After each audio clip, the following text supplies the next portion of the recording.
Cómo duplicar su poder mental. Módulo 18. Albert Einstein dijo en una ocasión que todos los niños son genios al nacer, y las recientes investigaciones parecen indicar que todo el mundo conserva la capacidad de funcionar como un genio, siempre que haya en el campo adecuado. Lo que deseamos decirles en esta sesión es que ustedes son genios. Ustedes tienen la capacidad de funcionar a niveles excepcionales en al menos un campo de su vida, si es que pueden localizarlo. El doctor Howard Gardner, de la Universidad de Harvard, ha escrito un libro llamado Frames of the Mind, Estructuras del Cerebro, en el que estudia el hecho de que en la vida escolar solo se miden dos tipos de inteligencia, la inteligencia matemática y la verbal, y que se considera que uno es inteligente en la medida en que disponga de capacidades matemáticas o verbales.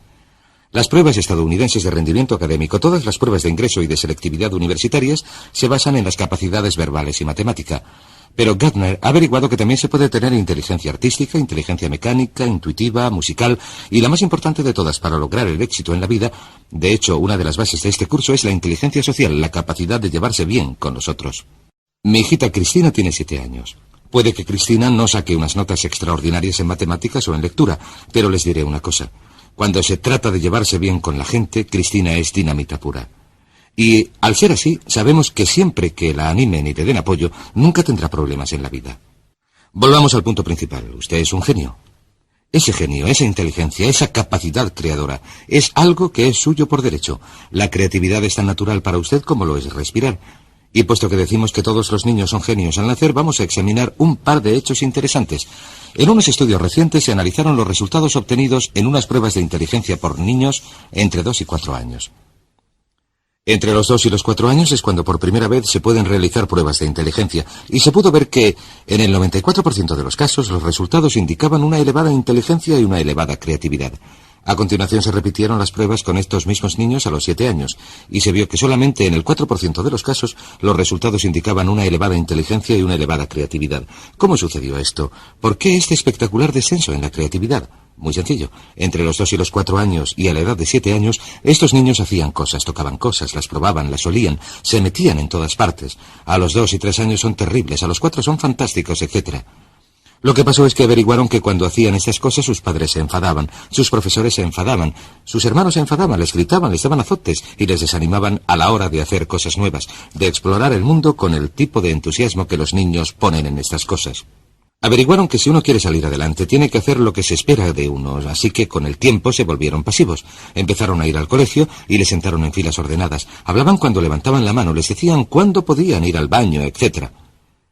Pero lo maravilloso es que, aunque esto haya sucedido, la creatividad se sumerge como un río subterráneo, y lo que vamos a hacer en esta sesión es hablar de cómo se le puede hacer volver a la superficie.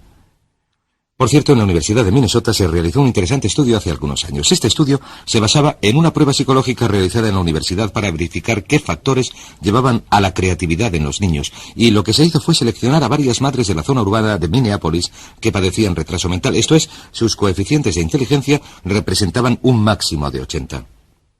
Se localizó a cada una de estas madres en un momento en el que estaban teniendo hijos, y se estableció un experimento por el que los estudiantes de la Facultad de Psicología iban a las casas de estas madres, recogían a los niños a una edad temprana, los llevaban a la universidad, los situaban en un entorno donde podían jugar, donde se les estimulaba, oían música, tenían juguetes. Los estudiantes experimentaban con ellos y les mantenían ocupados, los cogían en brazos y jugaban con ellos, etc. Al final de este experimento, y según iba progresando, cuando llegaron a una edad en la que se les pudo hacer una prueba de coeficiente de inteligencia, sobre los 5 o 6 años, se averiguó que los resultados de estos niños rondaban los 130 puntos, que, como saben, se aproxima a lo excepcional. Se considera que una persona con un coeficiente de inteligencia de 140 es un genio. Un coeficiente de inteligencia de 130 está algunos puntos por debajo de lo que se necesita para ser clasificado en el nivel superior. Cuando se les repitieron las pruebas, un par de años después, el resultado medio fue un coeficiente de inteligencia de 132 puntos. ¿Cuál era la clave? ¿Cuál era la clave para este increíble desarrollo de la mentalidad? Averiguaron que la clave era la estimulación. La clave era la estimulación. Averiguaron que durante los años iniciales de formación de un niño, el nivel de inteligencia y creatividad que se desarrolla está en proporción directa con la calidad y la cantidad de estimulación que un niño recibe.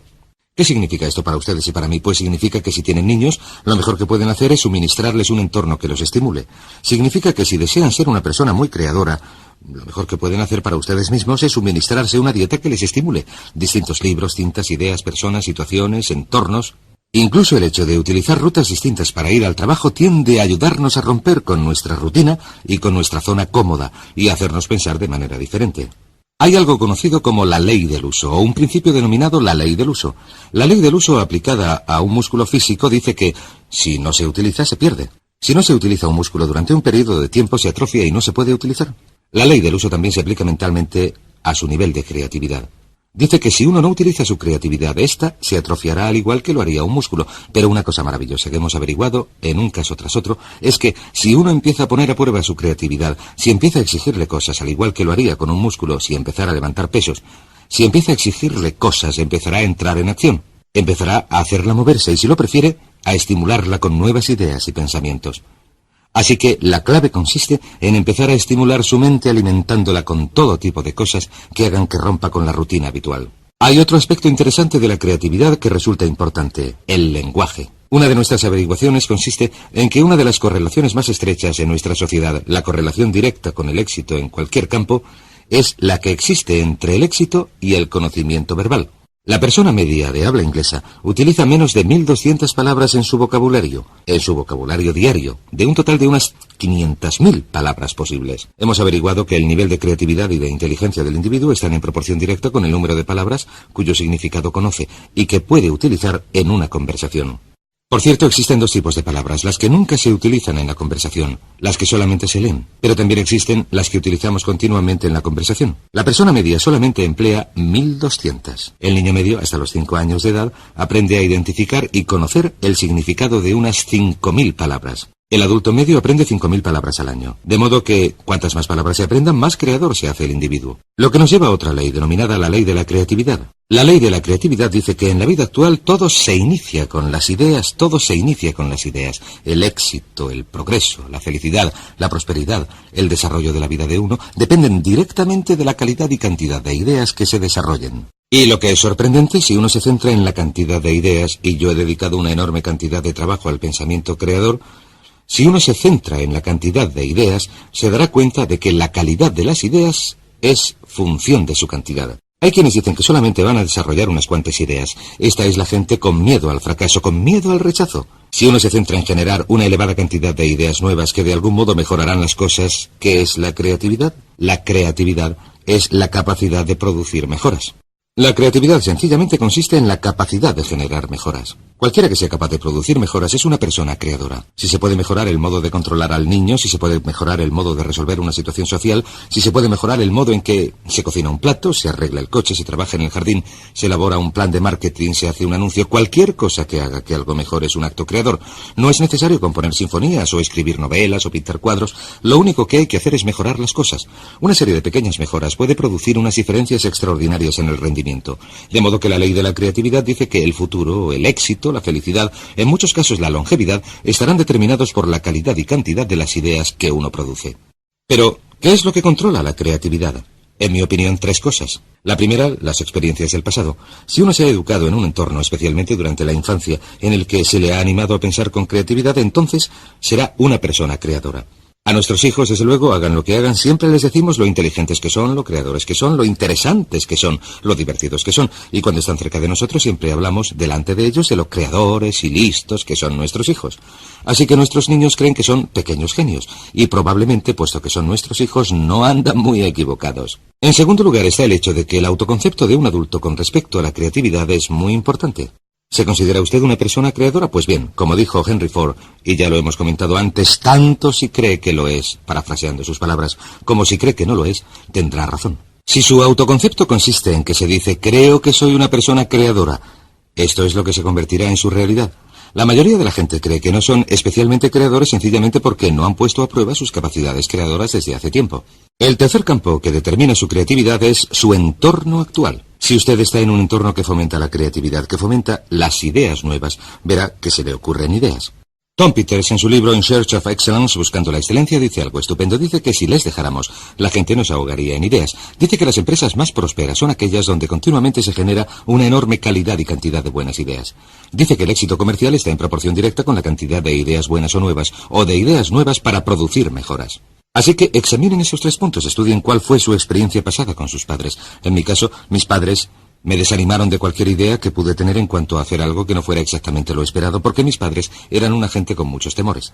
Vivieron la depresión y la Segunda Guerra Mundial, etc. Mi autoconcepto me decía que no tenía ninguna creatividad, y mi entorno en muchas situaciones era del tipo en el que había que hacer lo que se esperaba de uno para salir adelante. Pero si empezamos a desprendernos de estas cosas, si empezamos a darnos cuenta de que somos creadores, entonces empezamos a hacer que esto se convierta en nuestra realidad. Ahora bien, existen dos tipos de personalidades, lo que llamamos la personalidad mecánica y lo que llamamos la personalidad adaptable. La principal diferencia entre estos dos tipos consiste en que la personalidad mecánica es rígida y la personalidad adaptable es flexible. La personalidad mecánica tiende a ser dogmática. En otras palabras, quienes la tienen dicen tajantemente que las cosas son de una manera, hacen declaraciones que podríamos definir como en blanco y negro. Todo es sí, no, arriba, abajo, blanco, negro. Son casi absolutistas. La declaración de un absolutista es esto es así absolutamente. La persona adaptable tiene una mentalidad abierta. Siempre está dispuesta a considerar distintos enfoques. Se dan cuenta de que una pregunta nunca queda contestada, así que siempre están preguntando. Siempre están haciendo más preguntas. Dicen cosas como ¿qué os parece esto? ¿Qué os parece si hacemos aquello? ¿O por qué no probamos esto? O esa podría ser otra idea. Y tienden, si lo prefieren, a ser fluidos. Si se plantea una idea nueva, si acaban de tomar una decisión y se plantea una idea nueva, dejan la primera y adoptan la segunda. Son muy flexibles. Y verán que las personalidades adaptables son las personalidades con más éxito, las más felices. De hecho, existe una relación directa entre un amor propio reducido y la falta de seguridad. Falta de seguridad. La gente recurre a su inseguridad. Y la gente con un elevado amor propio con seguridad, los que están satisfechos consigo mismos, están dispuestos a cuestionar las ideas. De modo que pregúntense en qué lugar del gráfico se sitúan ustedes en cuanto a tener una personalidad mecánica o adaptable. Y he aquí 4 preguntas fáciles que se pueden hacer, 4 maneras fáciles de analizarse. Pregúntense lo siguiente: ¿con qué facilidad en una escala de 1 a 10 pueden hacer una de estas manifestaciones? Número 1. ¿Con qué facilidad pueden decir me he equivocado, no tenía razón? Me he equivocado, no tenía razón. Verán, las personas adaptables, las personas flexibles y fluidas están dispuestas a reconocer que se han equivocado, y las personas mecánicas, o si lo prefieren rígidas, son las que no pueden admitir que se han equivocado, de modo que lo que hacen es esforzarse por ocultar su error. Trabajan mucho para defenderse y proteger sus errores en lugar de decir me he equivocado. Una vez que uno ha dicho me he equivocado, no hay nada que discutir, entonces uno se puede dedicar a hallar la solución. He aquí otra manifestación. ¿Con qué facilidad, en una escala de 1 a 10, pueden decir, he cambiado de opinión, es verdad, antes me parecía buena idea, pero he cambiado de opinión? La capacidad de cambiar de opinión es el distintivo de una persona flexible. ¿Con qué facilidad pueden decir, no lo sé, en una escala de 1 a 10? Si alguien, un hijo, un padre, un jefe, les hace una pregunta, ¿con qué facilidad pueden decir, no lo sé? O manifestación final, ¿con qué facilidad pueden decir, necesito ayuda, no lo puedo hacer yo solo, no tengo la capacidad suficiente, necesito que alguien me ayude, necesito ayuda, he cambiado de opinión, no lo sé? Estas son las manifestaciones que hace una persona flexible. Muy bien, estudiemos otro par de aspectos de la creatividad. Tenemos la ley del uso, tenemos la ley de la creatividad. Sabemos que el lenguaje y el vocabulario están directamente relacionados con esta.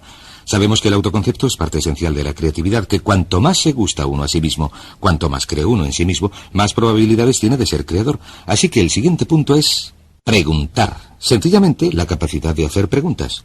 Cuanto más dispuesto esté uno a hacer preguntas una y otra vez, cuanto más dispuesto esté uno a decir qué pasaría si lo hiciéramos de otro modo, qué pasaría si cambiáramos, qué pasaría si hiciéramos lo contrario de lo que estamos haciendo, qué pasaría si hiciéramos más, si hiciéramos menos, si dejáramos de hacerlo por completo, estas son las preguntas de una persona creadora. Ahora bien, como ya he dicho, usted es un genio. Sin embargo, ¿va usted a desarrollar su genio plenamente? El único modo de que pueda desarrollar su genio plenamente es empezando a utilizar algunas de las técnicas que hemos comentado en este seminario. Una de ellas es tener unas metas muy claras. Si usted tiene unas metas claras que desea lograr, estas estimularán su creatividad, como comentaremos en el próximo módulo. La segunda parte es empezar a utilizar afirmaciones, y la mejor afirmación es soy un genio, soy un genio, soy un genio, y repetirlo una y otra vez. Sucederá algo sorprendente si repiten estas palabras. En su mente consciente y subconsciente, cuando empieza a decir una y otra vez en su mente consciente, soy un genio, soy un genio, soy un genio, usted impulsa el mensaje al subconsciente.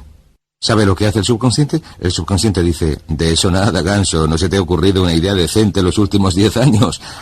Pero usted dice, soy un genio, soy un genio. Usted hace que penetre el mensaje, imprime el mensaje en su subconsciente. El subconsciente le conoce, lleva mucho tiempo con usted, sabe que nunca se le ocurre nada que valga la pena, pero usted insiste.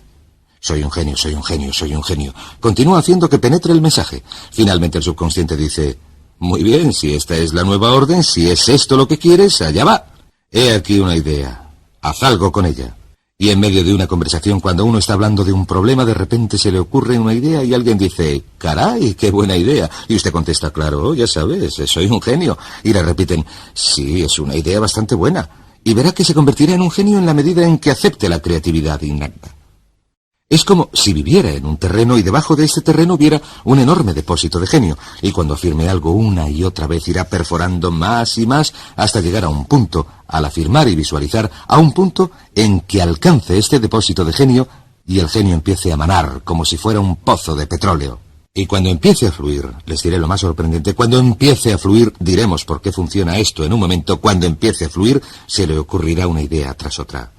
Pues bien, el punto más importante de todo este asunto consiste en entender lo siguiente, que no hay nada que no pueda lograr si explota este genio, que toda productividad y prosperidad se derivan de las ideas y que la fuente de las ideas es inagotable, lo que significa que su potencialidad es inagotable. Significa que no hay límites en cuanto a lo que puedan hacer, o tener, o ser, si desbloquean su creatividad innata, que si repiten una y otra vez, soy un genio, soy un genio, soy un genio, soy un genio, y a continuación esperan confiadamente. En el momento preciso en que la necesiten, se les presentará la respuesta precisa en la forma precisa que deseen. Y en el módulo siguiente les voy a decir cómo y por qué funciona esto.